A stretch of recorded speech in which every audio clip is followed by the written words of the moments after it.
Hello there, and welcome to Random News of Gaming for August of 2023, the always-on-time monthly gaming news series here to give you all the important news in a totally timely manner. Not that it matters all that much this time, because July was a very slow news month with not a lot going on. So if you want to just skip straight to the release section, I won't blame you, as there were a lot of interesting game releases lately, including a bunch that I completely missed from last month. So yeah, let's get this over with. Obviously, the biggest news of last month was Microsoft winning against the FTC over the Activision Blizzard buyout.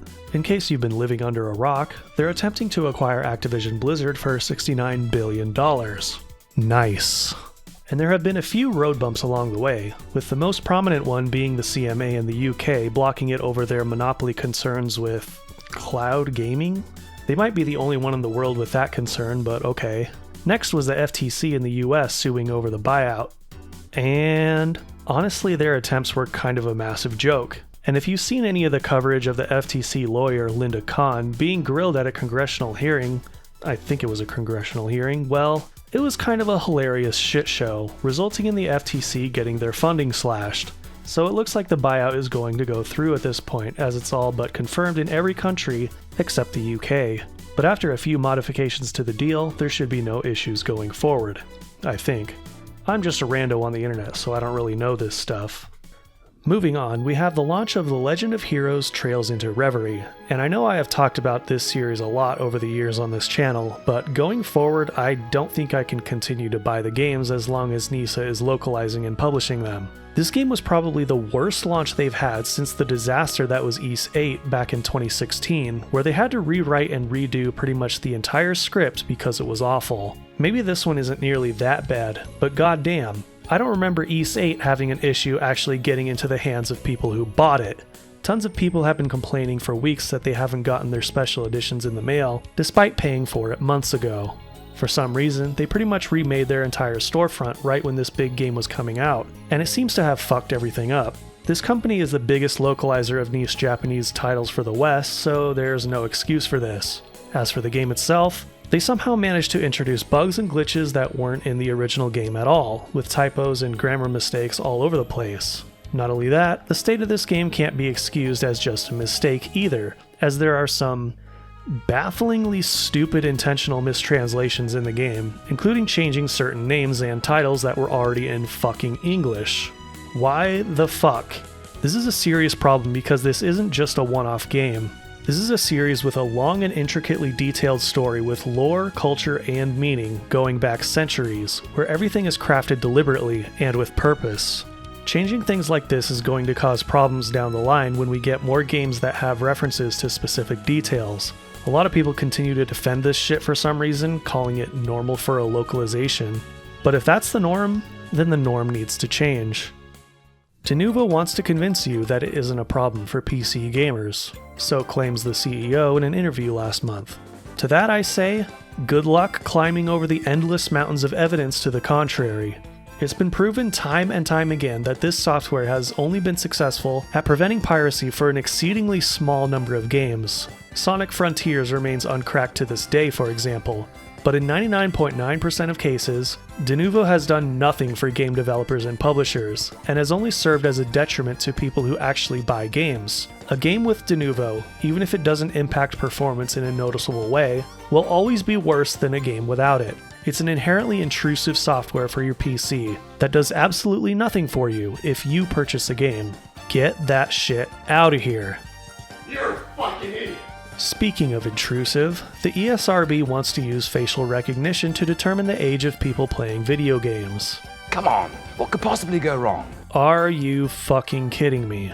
The ESRB has been a worthless organization for a while now, with some very clear double standards for certain games, and given the constant outcry about violent video games affecting people, despite it being proven wrong over and over and over again, it's clearly obvious that their rating system has no effect on what kids actually play.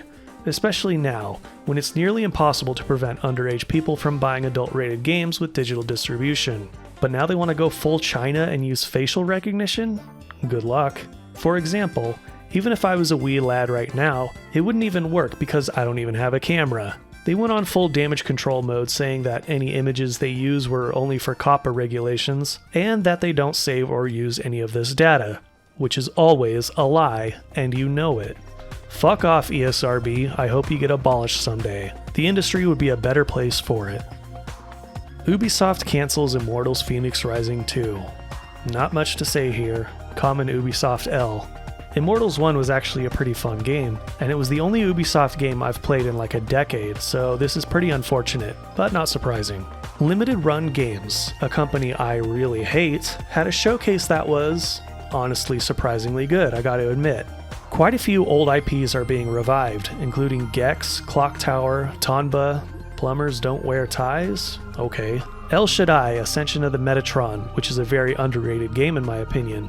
Roller Coaster Tycoon 3, still the best theme park game, just saying, and more. But I think the one that really stole the show for me was a game called RZ, The Jewel of Faramore, which is a new platformer inspired by the infamous Zelda CDI games. Honestly, I can't wait for that one. Just gotta find a way to play it without giving Limited Run any money. Hehehe. Lastly, we have something funny to end the news segment on. Remember Miiverse? Remember how much of a dumpster fire it was? Well, we got a potential Miiverse 2.0 in the form of the official Pokemon forums, and, well, the results speak for themselves. What did you think was going to happen? Come on. Anyway, that's all I got for the news. Here's some releases, including some that I completely missed, including Dave the Diver, a game with a surprisingly massive player base with overwhelmingly positive reviews, yet it somehow escaped me all year while it was in early access, and when it fully launched on June 28th. It looks like you have a lot of different things to do in this game, with the main two being diving and exploring underwater, and running a sushi restaurant, along with a bunch of other smaller activities that all come together for what looks like a unique experience. Looks like I might have to give this chubby little guy a chance. Next we have Touhou New World on July 13th. Another game I missed. This one is an action JRPG with Touhou's signature bullet hell mechanics. Take control of Reimu or Marisa and fight through a bunch of insane boss battles. On July 18th, Ember Knights came out of early access, a chaotic action roguelite with tons of weapons and abilities and what looks like 2D Zelda-inspired combat, but cranked up to 11. Not only that, up to 4-player co-op, which is nice. On July 26th, we had Great Ambition of the Slimes, a sequel to Ambition of the Slimes. Basically, these two games are a spin on the traditional tactical RPG where you play as the weak slimes that can possess humans to do the fighting for you. The game has some negative reviews, but only in one specific language for some reason, so take that with a grain of salt. Moving on to August, we have a game called Adore, a creature collecting action RPG that came out of early access on the 2nd. Looks like a fusion of Diablo and Lost Kingdoms with how its combat works.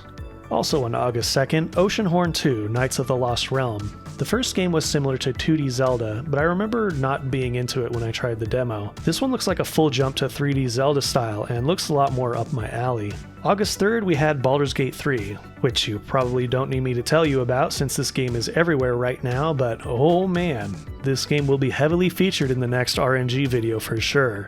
It's gonna be hilarious. Next we have 30XX, another game that came out of early access on August 9th. This is a straight up Mega Man clone, but this time with roguelite elements as well as co-op.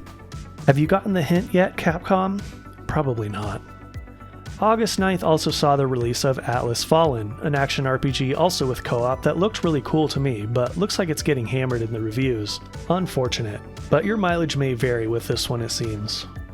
Hammerwatch II comes out on August 15th, another 2D action RPG with co-op that seems more inspired by traditional role-playing games. Not only that, the game comes in with built-in modding tools. Can't argue with that. Black Skylands came out of early access literally as I was making this video, so here you go. This is a top-down 2D sandbox game with what looks like a lot of different gameplay elements including procedural generation, RPG mechanics, ship battles, treasure hunting, and many more. Next we have On Guard on August 16th, a fencing-based action game with an interesting history, starting off as a student project made by one person, then ascending into the spotlight at Future Games Fest. While it looks a little on the cringe side to me, a success story like that is always nice to hear about, so I hope it does well. Next, we have a follow-up to a really popular indie game, Blasphemous II, on August 24th. A Metroidvania with a very dark and morbid atmosphere with combat inspired by From Software games, I think. I really need to get the first one, to be honest, because I'd probably love it. Speaking of From Software, Armored Core 6 Fires of Rubicon comes out on August 24th. This complex mech combat series was extremely niche before, but From Software's ascension to a household name means this game will probably be massively more popular than their previous ones. On August 31st, we have Trine 5, A Clockwork Conspiracy, a 2.5D fantasy series with emphasis on puzzle solving and co-op. And a really cringe trailer they got recently, just saying, but good on them for being able to keep the series going for so long despite being a pretty niche idea.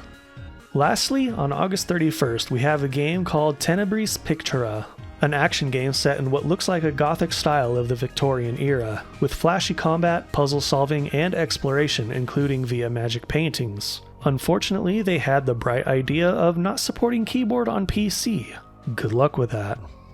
And there we go, that's it for this RNG video. Hope you got something out of it despite being so damn late. If you like these videos that give you the news and releases of new games without wasting your time, feel free to subscribe for more. I also love doing countdowns, including my recent top 10 favorite and least favorite JRPG protagonists, and a follow-up for JRPG antagonists, the latter of which is probably my favorite video I've ever made, and the upcoming top 10 worst moments in the Trails series. So I'd appreciate you checking them out. You can follow me on Twitter or X or whatever, Rumble and Odyssey, and join my humble Discord server for some more fun. And as always with this dumpster fire of an industry, have high standards, low expectations.